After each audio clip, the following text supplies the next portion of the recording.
भारतीय आध्यात्मिक संस्कृति के इस सबसे अहम देव महादेव के बारे में कई कथाएं और दंत कथाएं सुनने को मिलती है। क्या वे भगवान है या वे हिंदू संस्कृति की कल्पना है या फिर शिव का एक गहरा अर्थ है जो केवल उन्हीं के लिए उपलब्ध है जो सत्य के खोजी है। लेकिन जब आप शिव पुराण को पूरा पढ़ोगे तो आपको उसमें से कहीं भी शिव का उल्लेख अच्छे या बुरे के तौर पर नहीं मिलेगा।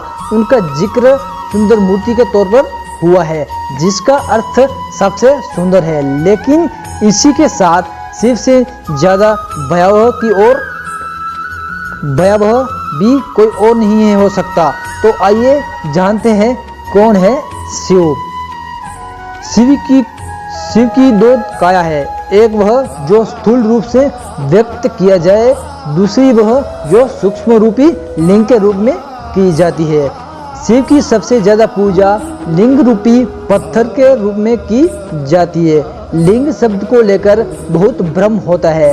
संस्कृत में लिंग का अर्थ है चिन्ह। इसी अर्थ में यह शिवलिंग के लिए इस्तेमाल होता है। शिवलिंग का अर्थ है शिव यानी परम पुरुष का प्रकृति के साथ समन्वित चिन्ह। शिव का नाम शंकर के साथ जोड़ा जाता है। लोग कहते हैं कि शिव शंकर भोलेनाथ। इस तरह अनजाने ही कई लोग शिव और शंकर को एक ही शक्ति के दो नाम बताते हैं। असल में दोनों की प्रतिमाएं अलग अलग आकृति की है। शंकर को हमेशा तपस्वी रूप में दिखाया जाता है। कई जगह तो शंकर को शिवलिंग का ध्यान करते हुए दिखाया गया है। शिव ने सृष्टि की स्थापना, पालना और विनाश के लिए क्रमशः ब्रह्मा, विष्णु और महेश नामक 3 सूक्ष्म देवताओं की रचना की है। इसी तरह शिव ब्रह्मांड के रचिते हुए और शंकर उनकी एक रचना। भगवान शिव को इसलिए महादेव भी कहा जाता है। इसके अलावा शिव को 108 दूसरे नामों से भी जाना और पूजा जाता है। शिव जी को अर्धनारीश्वर भी कहा गया है। इसका अर्थ यही है कि शिव आधे पुरुष ही है या उनमें संपूर्णता नहीं, बल्कि वह शिव ही है जो आधे होते हुए भी पूरे हैं। इस सृष्टि के आधार और रचयिता यानी स्त्री पुरुष शिव शक्ति के ही स्वरूप है। इनके मिलन और सृजन से यह संसार संचालित और संतुलित है।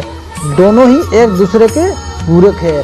नारी प्रकृति है और नर पुरुष। प्रकृति के बिना पुरुष और पुरुष के बिना प्रकृति बेकार है। दोनों का अटूट संबंध है। अर्धनारीश्वर शिव इसी शक्ति के प्रतीक है।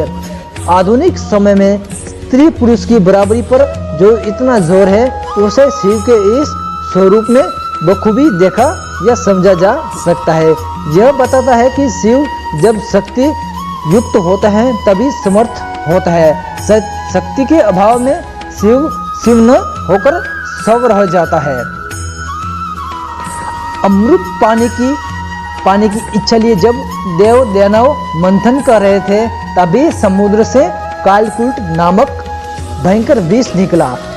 उस विष की अग्नि से 10 दिशाएं जलने लगी।